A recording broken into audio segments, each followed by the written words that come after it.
So next question is going to be about managing growth and development. Ms. Bright, this one's for you first. Some residents, this is nothing new. Some residents worry Trussville's rapid growth could threaten its small town feel. Not new to this election cycle or probably the last 4 election cycles, but as mayor, what specific zoning or development policies would you support to manage growth while still attracting quality businesses and protecting property values? How do you do this in a way that sees Trussville in 40 to 50 years, not just in the next 4 years? Sure.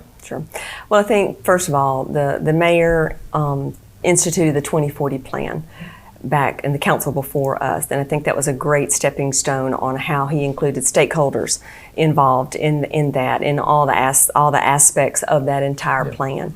I think the one piece that I would like to take that plan and add to it is bring in more of a strategic approach where we have got like a regional planning group that has joined into this as well. We have 35 square miles in Trussville. We're a big community. Homewood has 8. So that's the comparison, but the population is very similar. So we're very spread out, and there are areas in the city of Trussville that there really are no plans for. We just talked earlier about would there ever be a park on South Chalkville off of Roper Road. There's a lot of housing and residents that live in that area. So I think we've got to look at what our overall plan for all 35 square miles are of Trussville, and be able to take that and decide this is where we want housing, this is where commercial's going to do best. I have voted against a couple of housing projects just strictly due to logistics. I do not think houses need to overlook the interstate.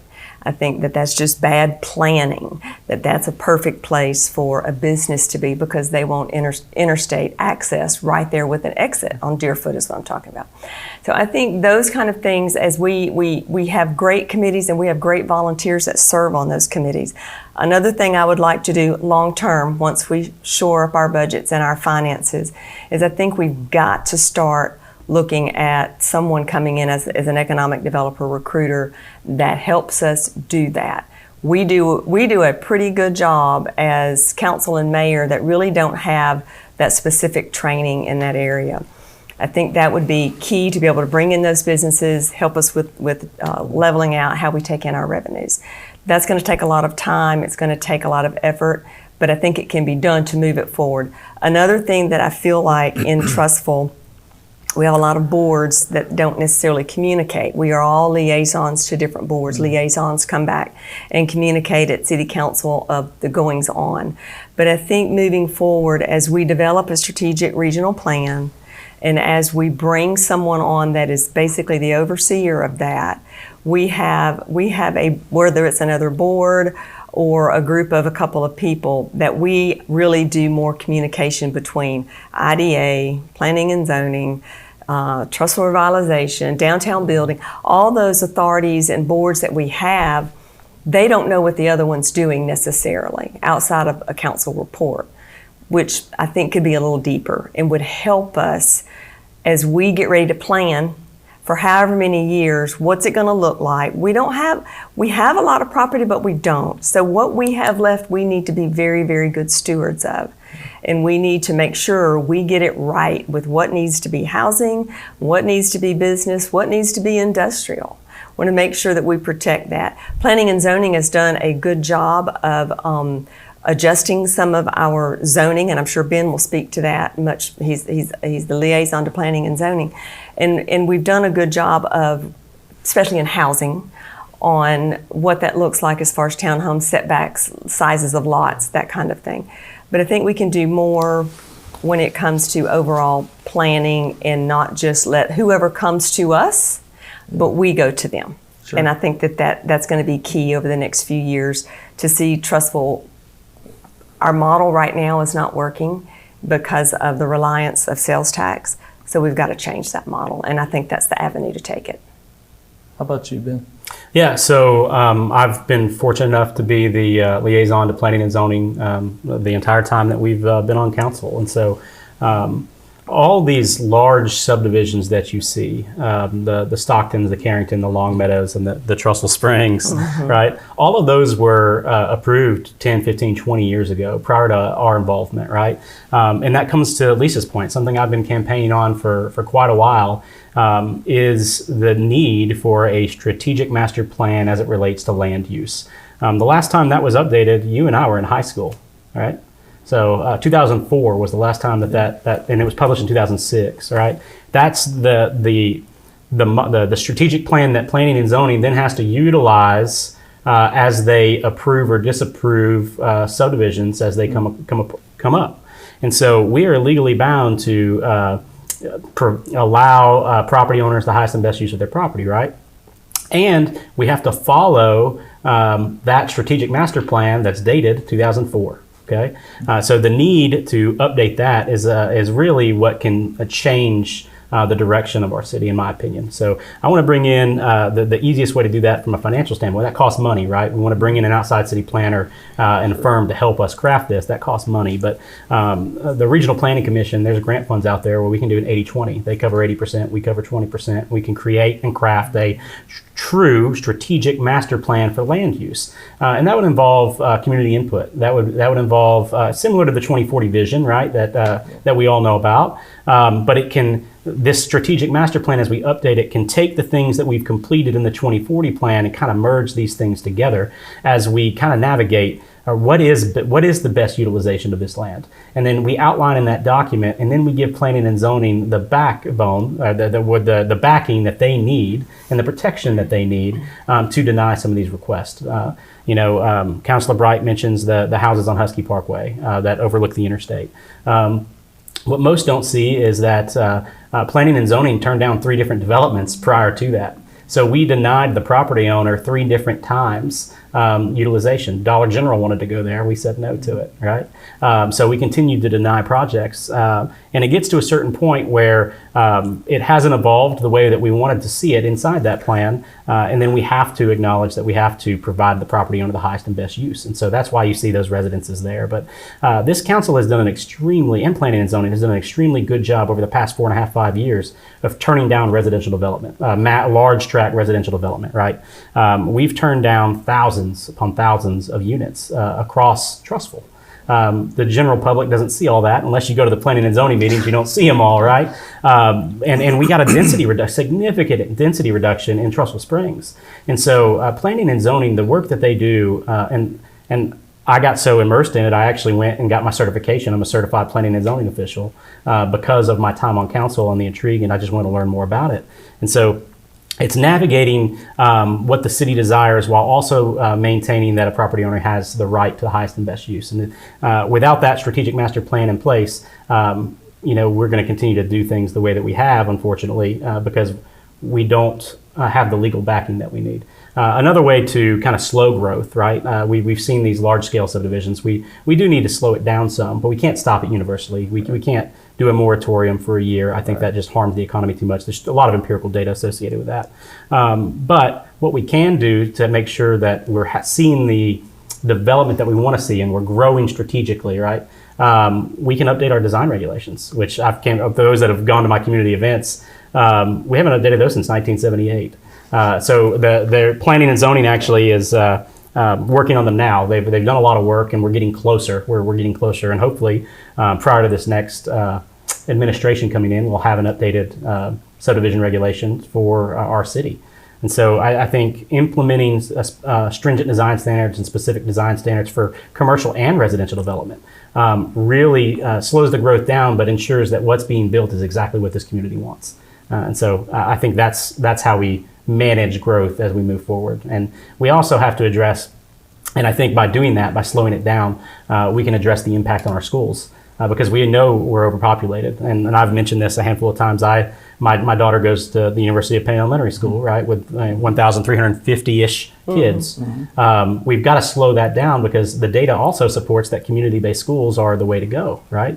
And Payne, while they do amazing things and score very well, and I'm very proud to be a Payne parent, they don't have the same experience as our other schools. Right. How can you manage that effectively? By updating those regulations and slowing that down, we can ensure that we're not overpopulating our schools and getting into a position where we don't have the classroom sizes that we need to continue to be successful. Okay. So. Mr. Smallwood, same thing to you. Do you need me to repeat it? No, I'm fine. I'm likewise an advocate for strengthening our strategic our plan, and I think when I say strengthening, place teeth within it to give us the ability to refrain from those types of developments that are not favorable for Trussville. If you heard me speak for any length of time, you've heard me mention how we got where we are, and I'm casting absolutely no dispersions upon this current council, because these happened many years ago, as y'all stipulated as you spoke.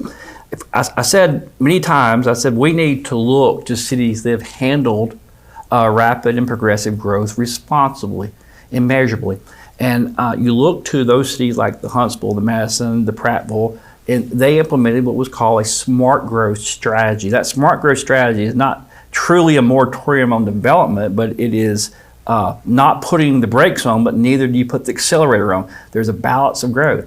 And the impetus behind this is not getting ahead of your infrastructure. Plans that do not put growth ahead of your police and fire and your school capacity. You have to manage that responsibly with all the players, strategic players in place.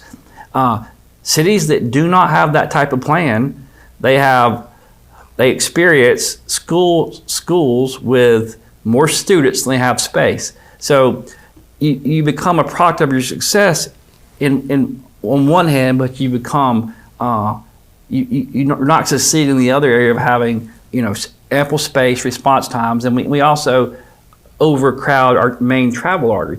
I've always referred to Mr. Phil Turquette. He was the zoning guy for the city of Birmingham for a long, long time. He wrote the book that many municipalities adhere to. He's an expert witness on these things. He worked for Hoover and worked for Homewood. But he says this: if you could define the word planning, zoning, growth in one word, what would it be? He will go around the room to all the mayors and planners and all that, and they'll come up with words: aesthetics, configurations, density. He says all those are good, but it comes down to this one word: safety. Will this development put another 150, 200 cars on this road at 7 o'clock in the morning? Will it impair bus flow traffic, traffic and all that? Speaking with bus drivers, we've had some kids, according to our bus drivers, on the bus for an hour in the afternoon. Sometimes long. That's really not a good policy to find ourselves in. So we need to look for creative solutions, look to those cities who've been successful handling growth. And again, I'm not saying a moratorium. That's what we probably should have done 12, 15 years ago, but we missed that window. So now we have to truthfully, as Ben said, adopt a plan that gives teeth to planning and zoning approvals, and it gives the timelines for which you can implement those. And again, not putting the brakes on, but neither putting the accelerator on. There's responsible growth that goes along with infrastructure improvements. So we have to look at that. Do we have the ability to improve those infrastructures financially? Are we capable of doing that? If we can't, we might want to put a pause on it. Like I just say tonight, put a pause on it until we're in that position in which we can expand the roads with state's help, or look for other areas to put our schools at and put our growth structure in different directions. So anyway, that's just my thought as far as growth and growth strategies and mitigation of those strategies to improve density, overpopulation of buildings. And I will add, because you made a valid point, sure. Some of the cities that we are actively utilizing, and we've made changes to our zoning ordinances too to kind of shrink that footprint. So like garden home lot sizes and townhome size, all of those things we've expanded what those footprints look like. But to your point, the cities you mentioned, I completely agree. Madison, Alabama is one we're comparing to, right? Carmel, Indiana, great example. They are the number one, they are basically the model for the country right now. And then Madison, Mississippi. Those are the three that when we're utilizing artificial intelligence to kind of help us navigate a lot of that and kind of compare and contrast. So that's what's actively being done, and I'm excited to get those documents to the general public. Madison, Mississippi has tremendous growth. Tremendous economic growth. And it's beautiful. And you maintain that the the integrity of the natural beauty there as well with the growth. So you have to factor in all those things. We're being environmentally sensitive with our growth. And to Ben's point, that's great. Let's look to those cities and let's embrace what they've done well and adopt it. We can learn from other cities, their successes, and we can learn from their failures as well. So we can't not look at those other cities who've gone through this, what we're going through. Well, I have to brag on our city because we have done a fantastic job of making our city beautiful. We took a dilapidated downtown and turned it into something that's, people talk about Trussville all the time. Man, I wish, we had an event down at the Gateway this past weekend. I wish we had this in our town. So as we do have issues with overcrowded schools because we had a major burst in housing, councils prior, like Ben said, back in the early 2000s, these neighborhoods were approved. We're struggling with what that cost. And it's got our schools crowded, it's got our roads crowded. But just a little bit of a Debbie Downer right here about like, I'm sorry, but I think Trussville is great. And I think that we're doing a good job. We're just having to repair and work with what was done 20 years ago, not quite 20 years, 15 years ago, moving forward. And we can make that happen. Trussville's still a fantastic place to live. It's going to be these are ideas and conceptuals that we want to move forward. And we will, in whatever capacity that looks like. But we have to also be mindful of the abilities that we have to get it done, the finances that we have to get it done, and the urgency. And that, to me, is safety in our schools. All right. Another reminder, just real quick, that this Trussville Mayoral Forum podcast on the Writer's Block is brought to you by Courtesy GMC. Courtesy GMC has made a financial contribution to Trussville City Schools for every vehicle sold. These contributions go to the students, athletics, and faculty, and also fund special projects around the schools. Make sure you visit Courtesy GMC on Edwards Lake Road for all your GMC needs. Community-driven Courtesy GMC.